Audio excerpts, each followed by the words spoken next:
पिछली बार नहीं थी तो मैडम का वेलकम करा देते डॉक्टर चौरसिया से। सर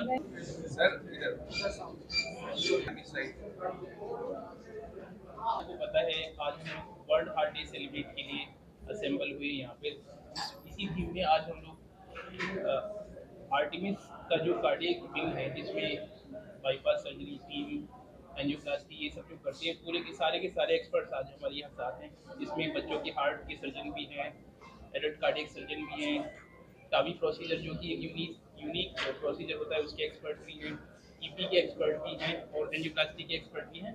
वो सब आज लोगों को आज बताएंगे कि हम लोगों ने हार्ट डिसीज में आर्टिमिस में लेटेस्ट किया है और लोगों को अवेयर करेंगे कि किस तरह से हम इस डिसीज से बच सकते हैं।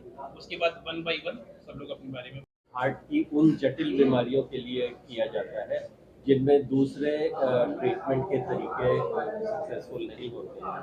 तो जैसे अगर किसी को मल्टीपल आर्टरीज में ब्लॉकेजेस होती हैं तो उसके लिए हम बाईपास सर्जरी करते हैं। अगर किसी के वैल्व की एडवांस बीमारी है तो उसमें हम वैल्व रिप्लेसमेंट या वैल्व रिपेयर सर्जरी करते हैं। हार्ट फेलियर के जो एडवांस पेशेंट्स होते हैं उनके अंदर हम ट्रांसप्लांट या मैकेनिकल हार्ट करते हैं, उसको हम लेफ्ट वेंट्रिकुलर असिस्ट डिवाइस कहते हैं।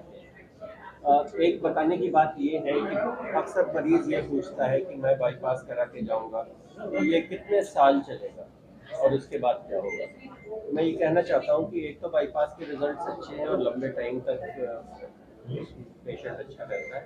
अगर किसी पेशेंट की बीमारी बढ़ जाती है या दोबारा उससे बीमारी हो जाती है तो हम सेकेंड ऑपरेशन कर सकते हैं जिसको हम रीडू ऑपरेशन कहते हैं। तो पहले पुराने ज़माने में रीडू ऑपरेशंस का खतरा ज़्यादा होता था और आज के ज़माने में रीडू ऑपरेशंस की टेक्निक बहुत इवॉल्व हो गई है और उसका खतरा भी कम हो गया और रिजल्ट्स अच्छे हो गए। तो हम कार्डियक सर्जरी से हम मरीजों को लंबे टाइम तक फ़ायदा देते हैं। Senior consultant unit head cardiologist हूँ आर्टिमिस हॉस्पिटल में। तो इस वर्ल्ड हार्ट डे पे मैं आप लोगों को बस एक मैसेज कम्युनिकेट करना चाहूँगा। हम अधिकतर देख रहे हैं कि पेशेंट हेल्थ पैकेज में ईसीजी या इको कराते हैं, अगर वो नॉर्मल है तो वो ये सोचते हैं कि उनके हार्ट में कोई ब्लॉकिंग नहीं है। ये थोड़ा एक मिसकंसेप्शन है। ईसीजी और इको नॉर्मल आ सकते हैं, अगर किसी का इनफेक्ट बाईपास होना हो उसका भी ईसीजी और इको नॉर्मल रह सकता है। तो बेस्ट टेस्ट नॉन इन्वेजिव जो किया जाना चाहिए जिससे हमें पता लगता है ब्लॉकिंग है कि नहीं, दैट इज स्ट्रेस टेस्ट जिससे हमें पता लगता है। इनफैक्ट हार्ट अटैक के पेशेंट में 20% हार्ट अटैक के पेशेंट में ईसीजी नॉर्मल हो सकता है। तो जब patient first time chest pain और हार्ट अटैक से हमारे पास आता है तब भी 20% पेशेंट में पहला ईसीजी नॉर्मल आ सकता है। तो कई बार हम दोबारा ईसीजी करते हैं तो उसमें हार्ट अटैक पता लगता है। और जो टेक होम मैसेज इस वर्ल्ड हार्ट डे पे मैं चाहूँगा आप लोग कम्युनिकेट करें कि ईसीजी इको सफिशिएंट नहीं है ये पता करने के लिए कि किसी को ब्लॉकिंग है कि नहीं। अगर हमें ये कंफर्म करना है ब्लॉकिंग है या नहीं है, या तो हमें एंजियोग्राफी लगती है या सीटी एंजियोग्राफी या फिर स्ट्रेस टेस्ट जिसे हम टीएमटी कहते हैं या स्ट्रेस इको कहते हैं, उनसे क्लियर होता है। ऑफ कोर्स इमरजेंसी डिपार्टमेंट में हम स्ट्रेस टेस्ट नहीं कर सकते, तब हमारे अलग टेस्ट होते हैं। बट इलेक्टिवली कोई चलता फिरता आदमी अगर कंफर्म करना चाहता है कि मेरा हार्ट फिटनेस कैसी है तो प्लेन ईसीजी इको सफिशिएंट नहीं है, उसको स्ट्रेस टेस्ट कराना है। Thank you. चौरसिया है, मैं यहाँ पे senior consultant cardiology, unit chief cath lab और chief of structural heart disease हूँ।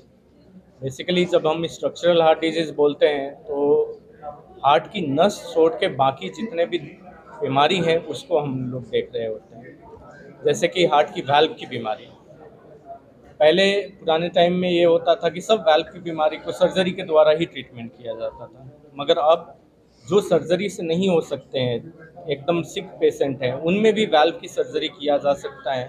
और इस प्रोसीड्यूर को हम लोग टैवी और Taber transcatheter aortic valve replacement बोलते हैं। इसमें पेशेंट को हम लोग वेंटिलेटर पे नहीं लेते हैं, ना हार्ट लंग मशीन पे लेते हैं, हम लोग वाल्व रिप्लेसमेंट करते हैं। अगला दिन पेशेंट चलना फिरना शुरू कर देता है, तीसरा दिन वर्चुअली पेशेंट को हम लोग छुट्टी कर देते हैं। इतना ही नहीं, पहले ये था कि लीक होता हुआ वाल्व में हम लोग का क्या होता था कि वाल्व रिप्लेसमेंट ही एक तरीका होता था। अब हम लोग उस लीक होते हुए वाल्व के जो लीफलेट हैं उसको क्लिप कर देते हैं और इस प्रोसीड्यूर को माइटर क्लिप बोला करते हैं। तो अभी जो इंटरवेंशन कार्डियोलॉजी है वो काफ़ी एडवांस हो चुका है और इन सब प्रोसीड्यूर के द्वारा पेशेंट को हम लोग ठीक कर सकते हैं।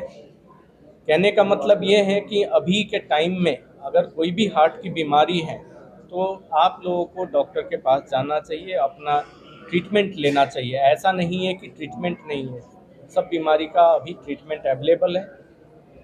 करना क्या है कि हमें वहाँ जाके अपना इलाज करानी है, यही मैसेज मैं देना चाहते हैं। Prevention is better than cure. सबसे पहले हम लोग को अपनी हेल्थ की सुरक्षा देनी चाहिए। सुरक्षा के लिए हमें नियमित एक्सरसाइज करनी चाहिए, ब्लड प्रेशर, शुगर जैसे बीमारी को हमें कंट्रोल में रखनी चाहिए और बाकी जैसे खान पीन में ध्यान देनी चाहिए, फ्रूट्स वगैरह लेनी चाहिए, घी तेल वगैरह कम करनी चाहिए। धन्यवाद। प्रेगनेंसी के बाद से सबसे पहले काम करना शुरू होता है। It start forming on the 21st day of pregnancy और उसके बाद से जब तक आपकी आखिरी सांस है तब तक वो चलता जा रहा है। तो गोल्डन हार्ट तो ये हुआ और एक होता है गोल्डन आर। गोल्डन आर वो होता है जब आपको किसी को हार्ट अटैक हो रहा है, उस समय हमें जितनी जल्दी से जल्दी हम अपने मरीज को वहां पे कैथ लैब में ले जाके उसकी आर्टरी में जो 100% ब्लॉक है उसको खोल सकते हैं। अगर हम अपने मरीज को नहीं ले जा सकते हैं तो लोकल डॉक्टर के पास ले जाके कम से कम खून पतला करने की कुछ दवाएं दे सकते हैं।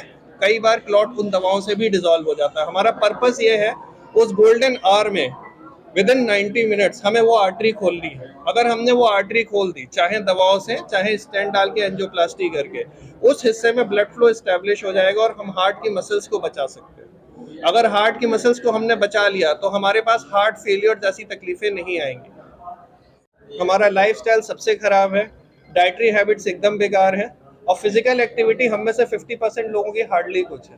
These all are predisposing factors for cardiac diseases. Specially अगर हमारे को डायबिटीज है, ब्लड प्रेशर है, स्मोकिंग है, फिजिकल एक्टिविटी बहुत कम है, तो we should start screening ourselves. Plus हमारा कोलेस्ट्रॉल लेवल हाई है या हमारी फैमिली हिस्ट्री बहुत स्ट्रांग है। आपके घर परिवार में अगर किसी को 50-60 साल की उम्र में हार्ट की प्रॉब्लम हो रही है तो ये निश्चित मानिए कि नेक्स्ट जनरेशन को उससे 5 से 10 साल पहले हार्ट की प्रॉब्लम होगी। तो you have to be more alert, more cautious. आपको अपनी स्क्रीनिंग करानी शुरू कर देनी चाहिए और उस स्क्रीनिंग में आपके ब्लड टेस्ट आते हैं। कार्डियक इवैल्यूएशन में हम लोग यूजुअली प्रेफर करते हैं मरीज को ट्रेडमिल पे दौड़ाना और ट्रेडमिल पे दौड़ाने से पहले और उसके बाद इको करना, जिसको हम कहते हैं एक्सरसाइज स्ट्रेस एको। एक्सरसाइज स्ट्रेस एको में हमें डबल चेक हो जाता है, हमें ईसीजी चेंजेस भी पता चलते हैं और एको के चेंजेस भी पता चलते हैं। अगर वहाँ पे कोई सिग्निफिकेंट ब्लॉकेज होता है जो कि हमें तकलीफ दे रहा है या आगे पॉसिबिलिटी है कि आ सकता है, तो वहाँ पे हमें वो चीज़ रूल आउट हो जाती है और फिर हम उसके हिसाब से दवाइयाँ और ट्रीटमेंट प्लान कर सकते हैं। But the best treatment for heart management is please diet and lifestyle modification. It's a lifestyle disease. That is why it has become so prevalent in the present.